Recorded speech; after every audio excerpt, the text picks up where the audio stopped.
Students, आज हम पढ़ रहे हैं क्लास 4 का English language lesson number 15। The name of lesson number 15 is past indefinite tense. चलिए, यानी कि सामान्य भूतकाल। अब ये पास्ट इंडेफिनिट क्या है? चलिए, सबसे पहले हम पास्ट इंडेफिनिट की पहचान को पढ़ते हैं कि हमें कैसा पता चलेगा कि ये जो सेंटेंस है वह है पास्ट इंडेफिनिट में।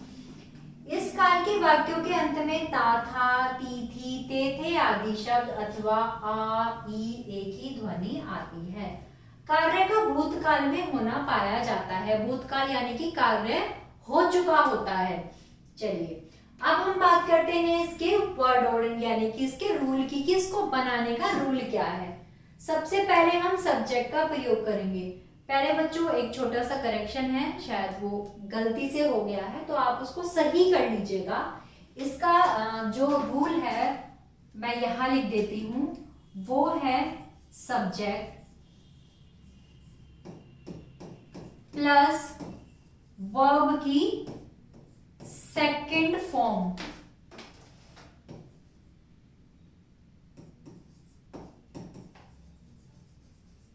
Plus object.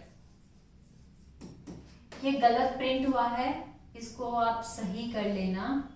ये नहीं आएगा, यहां पर आएगा वर्ब की सेकंड फॉर्म प्लस ऑब्जेक्ट। ठीक है, चलिए अब हम सेंटेंसेस बनाना शुरू करते हैं। सबसे पहले सेंटेंस दिया गया है, माधुरी कल विद्यालय गई थी। माधुरी वेंट, यानी कि जाना, गो की सेकंड फॉर्म होती है went. Went to school yesterday. अब वर्ड ऑर्डर में क्या दिया है? वर्ड ऑर्डर में इन्होंने बताया सबसे पहले सब्जेक्ट प्लस वर्ब की सेकंड फॉर्म प्लस ऑब्जेक्ट। मैंने अधिकारी को पत्र लिखा, I wrote a letter to the officer. उसने सड़क पर दो कुत्ते देखे, she saw two dogs on the road. हमने तो इनकी सहायता की थी, वी डिड हेल्प देम। चलिए, अब आ जाइए ये नियम की बात कर रहे हैं, इसके नियम को देख लेते हैं। सभी सब्जेक्ट के साथ वर्ब की सेकंड फॉर्म का प्रयोग किया जाता है। यहाँ पर इन्होंने सही लिखा है, लेकिन यहाँ पर शायद गलती से लिखा गया है। वाक्य के आवश्यक या तो शब्द लगा होने पर वर्ब की फर्स्ट फॉर्म के साथ डिड का प्रयोग होता है। यहाँ पर क्या कहा इन्होंने कि वाक्य में आवश्यक या तो शब्द लगा होने पर किसका? वर्ब की फर्स्ट फॉर्म के साथ डिड का प्रयोग करते हैं। जैसे इन्होंने कहा, हमने तो इनकी सहायता की थी। कौन सा शब्द आया है? तो के लिए हमने क्या इस्तेमाल किया है? डिड। अब देखिए निगेटिव सेंटेंसेस पर आ जाइए। नकारात्मक वाक्य क्या है? इसका rule subject plus did not plus verb की फर्स्ट फॉर्म प्लस ऑब्जेक्ट। मुझे आपका पत्र नहीं मिला, I did not receive your letter. Shobhit ने कमीज नहीं पहनी, Shobhit did not put on his shirt. हमने कभी धूम्रपान नहीं किया, वी नेवर स्मोक्ड। वे कभी मुंबई नहीं गए, they never went to Mumbai.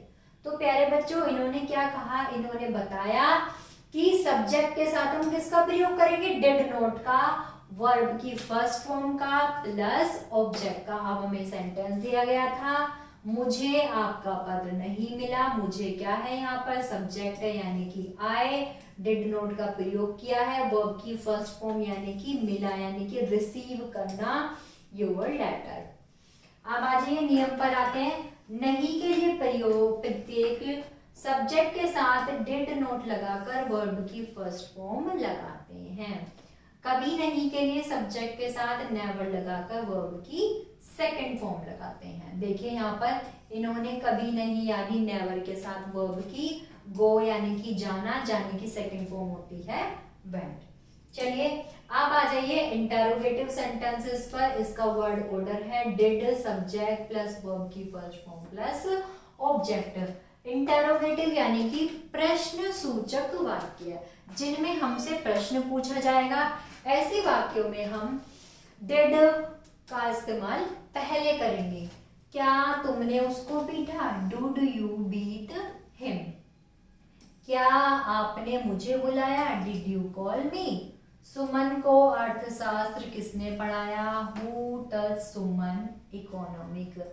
आप उससे कहाँ मिले थे? Where did you meet me? तो ये हमारा प्रश्नवाचक वाक्य थे जिनमें हमसे प्रश्न पूछे गए हैं। अब इनके बारे में पढ़ते हैं। क्या से आरंभ होने वाले वाक्यों में डिड का प्रयोग सबसे पहले किया जाता है? किसमें? जब भी हम इंटरोगेटिव सेंटेंसेस बनाएंगे, जब हमारा क्या पूछा जाएगा तो हमें डिड का पहले इस्तेमाल करना है। वाक्य के मध्य प्रश्न सूचक शब्द होने पर सबसे पहले इन्हीं शब्दों की अंग्रेजी लगाते हैं, फिर डिड का प्रयोग करते हुए शेष भाग की अंग्रेजी लिखते हैं। क्या कहा इन्होंने कि वाक्य के मध्य में यदि प्रश्न सूचक शब्द होने पर सबसे पहले प्रश्न सूचक शब्द यानी कि जैसे कौन, कहाँ, किसने, ये सब शब्द पूछे जाएंगे तो हम डिड से पहले क्या लगाएंगे? उससे पहले हम उसकी हिंदी लिखेंगे। हु के साथ डिड का प्रयोग नहीं होता बल्कि वर्ब की सेकंड फॉर्म लगाते हैं। यदि हम कहीं हु का प्रयोग करेंगे तो हम वहां पर किसका इस्तेमाल करेंगे? डिड का प्रयोग नहीं करेंगे, वहां हम केवल वर्ब की सेकंड फॉर्म लगाएंगे। सभी वाक्यों में वर्ब की फर्स्ट फॉर्म का प्रयोग किया जाता है। तो प्यारे बच्चों, ये था हमारा पास्ट इंडेफिनिट टेंस जिसके हमने नेगेटिव और इंटरोगेटिव दोनों को ही पढ़ा है। आशा करती हूँ आप सभी को समझ में आया होगा। कोई भी समस्या है तो आप कमेंट बॉक्स में जरूर लिखें और वीडियो को लाइक करें। Thank you.